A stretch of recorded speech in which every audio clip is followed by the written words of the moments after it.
Century 21 et ses 915 agences immobilières au service de vos projets partout en France présentent Sud Radio Conseil de famille. Voici Conseil de famille avec Stéphane Moller. Bonsoir. Bonsoir Philippe Rossi. Stéphane, vous êtes associé au sein du cabinet de gestion de patrimoine VIA. Chaque soir, nous parlons finance, immobilier, droit de la famille. Et ce soir, nous répondons à Thibaut qui nous demande s'il est opportun de placer ses liquidités en stablecoin. Stablecoin. Ouais, Stablecoin, voilà. Stablecoin. De quoi parle-t-il et puis surtout, quels conseils pourriez-vous lui donner? Alors, il faudrait que Thibaut écoute le dimanche à 13h notre émission Parlons Crypto sur l'antenne de Sud Radio. Mais voici ce dont nous parlons. Les stablecoins, comme vous le disiez, sont des cryptoactifs particuliers. Leur valeur ne fluctue pas. Elle reste stable par rapport à leur devise de référence. En fait, ce sont des espèces de crypto-dollars ou crypto-euros. Et ces actifs sont placés dans ce qu'on appelle la finance décentralisée sur les blockchains et génèrent des revenus réguliers. Alors, quel intérêt de placer sa trésorerie en stablecoin? Eh bien, c'est le rendement qui est attractif.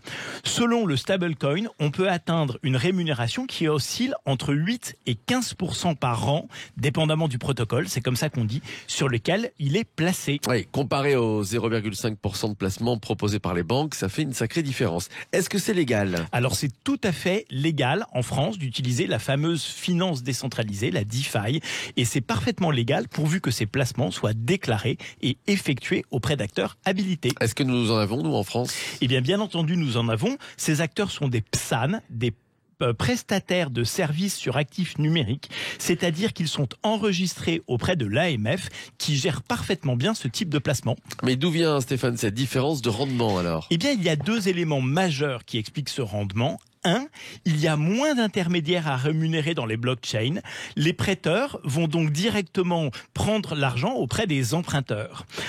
Deux, les espoirs de gains dans les produits de blockchain sont supérieurs aux produits classiques. Les investisseurs acceptent donc de payer plus d'intérêts.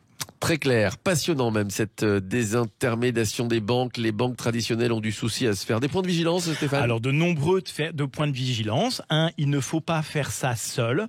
Il faut porter une attention particulière aux hackers et il faut s'adresser à des acteurs qui sont donc reconnus, des PSAN, qui vous aideront dans vos démarches. Deux, il faut déclarer correctement ses gains. Trois, je conseille des placements en euros synthétiques plutôt qu'en dollars synthétiques pour éviter le risque de change qui pourrait gommer les bénéfices. Les équipes de VIA sauront-elles vous accompagner? Oui, nous avons chez VIA des partenaires PSAN. Voilà, vous savez tout. Merci Stéphane pour votre éclairage. Conseil de famille à retrouver sur notre site sudradio.fr en podcast évidemment. Puis, comme Romain, vous pouvez adresser vos questions sur le site de Conseil de famille, conseil avec un s-2-famille.com. C'était Sud Radio Conseil de famille. avec Century 21 et ses 915 agences immobilières au service de vos projets partout en France.